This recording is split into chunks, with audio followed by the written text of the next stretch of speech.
मैं डॉक्टर हिताश्व कुमार, सहायक आचार्य श्री राधे श्याम आर मुरारका राजकीय महाविद्यालय झुंझुनू। प्रिय विद्यार्थियों, हम बीकॉम पार्ट प्रथम विषय बीएसटी प्रश्न पत्र द्वितीय व्यावसायिक सांख्यिकी में हमने अपकिरण के माप के बारे में, उन शब्दों के बारे में गत वीडियो में अध्ययन किया कि केंद्रीय प्रवृत्ति और संरचना के आधार पर समग्र श्रेणियों को कितने प्रकार की होती हैं, 2 प्रकार की होती हैं। उसके विस्तार से अध्ययन में हमने जाना कि प्रथम जो माध्यमों में समांतर माध्य, बहुलक और मध्य का, इनमें समानता हो सकती है परंतु श्रेणी की बनावट या संरचना में अंतर। पहला बिंदु ये था। दूसरा था माध्यम में अंतर परंतु श्रेणी की बनावट या संरचना में समानता। उसके बारे में हमने देखा कि ये दोनों ही चीज़ें होते हुए भी समांतर माध्य, मध्यक और बहुलक द्वारा ज्ञात की गई जो परिणाम हैं वो एक प्रकार से सही और सटीक नहीं है। ऐसी स्थिति में अपकिरण के माप हमने उचित माध्यमों को सही तरीके से आगे जो हमारे पास श्रेणियां दी हुई हैं उसके माध्यम से हमने इसे ज्ञात करें, और ज्ञात करने के लिए अपकिरण के माप को ज्ञात करना है। अब सबसे पहले हम आज अपकिरण की परिभाषा, डेफिनेशन ऑफ डिस्पर्सन, क्या है अपकिरण, उसकी परिभाषा। शाब्दिक अर्थों में अपकिरण का अर्थ फैलाव, बिखराव या प्रसार है, जिसे हम डिस्पर्सन के अंतर्गत जो डेफिनेशन हमने डिस्पर्सन की दी है उसमें शाब्दिक अर्थ जो था अपकिरण का, जो सामान्य अर्थ कह सकते हैं, उसमें है कि फैलाव हो, बिखराव हो या प्रसार हो। अर्थात इसे स्कैटर और स्प्लेंडर 2 चीज़ों से, और तीसरा इसमें है वेरिएशन, इन नामों से जाना जाता है। और सबसे पहले हम डॉक्टर बावले द्वारा जो उसका मत था, उसके मतानुसार उसके क्या परिभाषित करते हैं अपकिरण के माप को। डॉक्टर बावले के मतानुसार अपकिरण मदों के विचलन, जो वेरिएंस की बात कही थी, का माप है। जो वेरिएशन है उनका माप है, विचलन का माप है अपकिरण। इस प्रकार अपकिरण किसी श्रेणी के पद मूल्यों के बिखराव या विचलन की सीमा बताता है। अपकिरण के माध्यम से जो श्रेणी है उस श्रेणी के जो पदमूल्यों के बिखराव या विचलन की सीमा किससे ज्ञात की जा सकती है? अपकिरण के माप के द्वारा। और कार्नर के शब्दों में यदि इसको परिभाषित करें तो जिस सीमा तक व्यक्तिगत पदमूल्यों में भिन्नता होती है उसके माप को अपकिरण कहते हैं। अच्छा, मदों की भिन्नता से तात्पर्य विभिन्न मदों में विचलन से ही होता है। अतः हम ये कहें कि डॉक्टर बावले तथा कार्नर ने एक ही बात को अलग अलग शब्दों में व्यक्त किया है, और स्पेंगल के मतानुसार अपकिरण की जो परिभाषा है वो है वह सीमा जहाँ तक समंक एक माध्य मूल्य के दोनों ओर फैलने की प्रवृत्ति रखते हैं, वह उन समंकों का विचलन या अपकिरण कहलाता है।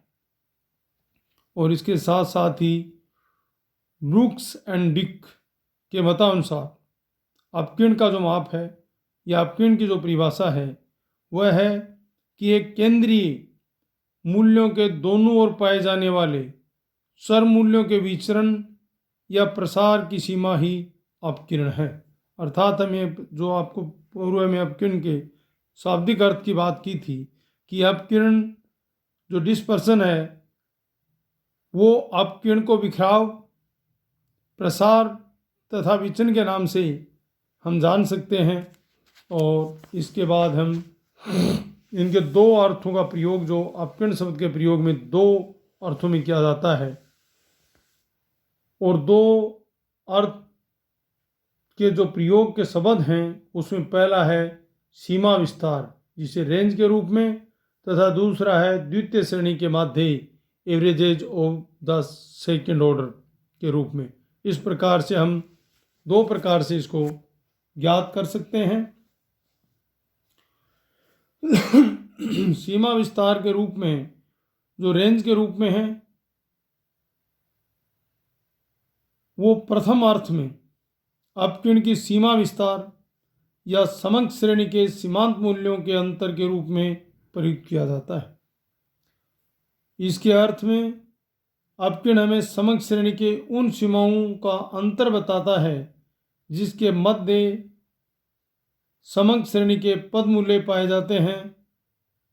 सीमा विस्तार जो रेंज की बात है तथा चतुर्थक विस्तार क्वार्टाइल डेविएशन अपकिरण के इस प्रकार के माप हैं। अर्थात हम ये कहें कि सीमा विस्तार के माध्यम से अपकिरण का माप ज्ञात करना है तो पहला तो है सीमा विस्तार जिसे रेंज है, दूसरा है चतुर्थक विचलन चतुर्थक विचलन।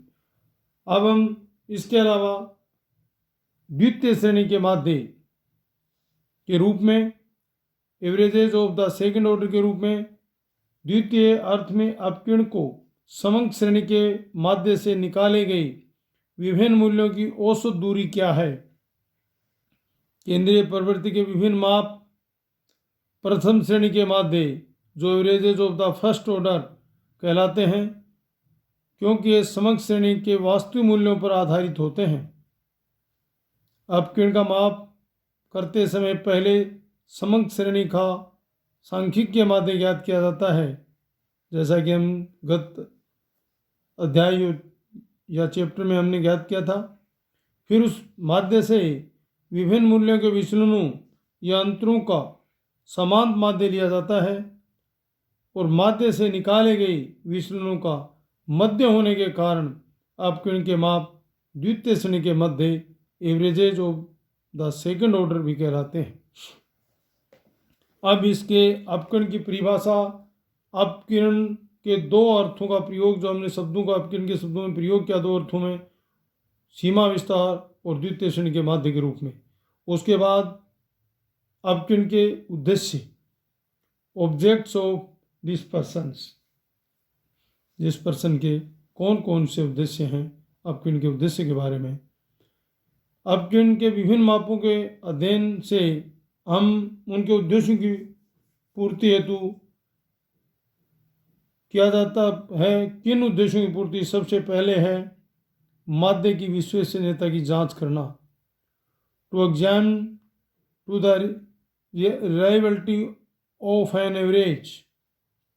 माध्य की विश्वसनीयता की जांच करने के लिए अपकिरण का माप ज्ञात किया जाता है। अपकिरण के माप का प्रमुख उद्देश्य ज्ञात करना है कि सांख्यिकीय माध्य कितने विश्वसनीय हैं, अर्थात माध्य संपूर्ण श्रेणी का किस सीमा तक प्रतिनिधित्व करता है। यदि अपकिरण की मात्रा कम होती है तो माध्य उस श्रेणी का प्रतिनिधित्व करता है और वह विश्वसनीय माना जाता है। इसके विपरीत अपकिरण की मात्रा अधिक होने पर माध्य श्रेणी का सही प्रतिनिधित्व नहीं माना जाता है। ऐसी स्थिति में माध्य की विश्वसनीयता नहीं होती है। अर्थात हम ये कहें कि अपकिरण का जो माप है, जो अधिकता पाई जाती है अपकिरण की मात्रा में, अपकिरण की मात्रा अधिक होने पर माध्य श्रेणी का सही प्रतिनिधित्व नहीं मान सकते और इसकी विश्वसनीयता भी कम होगी। यदि सांख्यिकी के जो माध्य हैं संपूर्ण श्रेणी का, यदि उसका माप कम है तो वो अधिक प्रतिनिधित्व करता है और विश्वसनीयता भी अधिक रहती है। दूसरा है श्रेणी की बनावट के संबंध में सूचना प्राप्त करना, to receive information about the compensation of the series. अपकिरण के माप से श्रेणी की बनावट का पता लगाया जाता है जिससे ये ज्ञात हो सके कि श्रेणी के मूल्यों में एक रूपता है या विचरणशीलता है।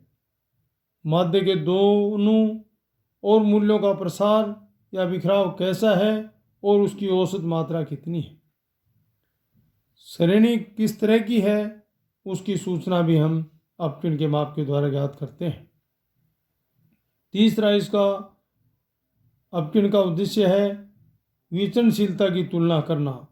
जो हमने अभी द्वितीय बिंदु में पढ़ा है कि मूल्यों की एक रूपता या उसकी विचरणशीलता के बारे में जानकारी प्राप्त होती है और उसके माध्यम के दोनों ओर मूल्यों का प्रसार कैसा है, बिखराव कैसा और उसकी औसत मात्रा कितनी है, इनकी जानकारी प्राप्त करते हैं। तो तीसरा उद्देश्य जो आपको बता रहा हूँ कि अपकिन की विचरणशीलता की तुलना करना। अपकिन के सापेक्ष मापों की सहायता से दो या अधिक श्रेणियों की विचरणशीलता का तुलनात्मक अध्ययन किया जा सकता है।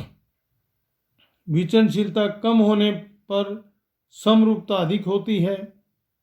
आय की असमानताओं की तुलना करने, दो क्रिकेट खिलाड़ियों के रन बनाने में विचरणशीलता अथवा एकरूपता अध्ययन करने में अपकिन के सापेक्ष माप अत्यंत उपयोगी होते हैं। और चौथा है उद्देश्य विचरणशीलता के नियंत्रण में सहायक होना।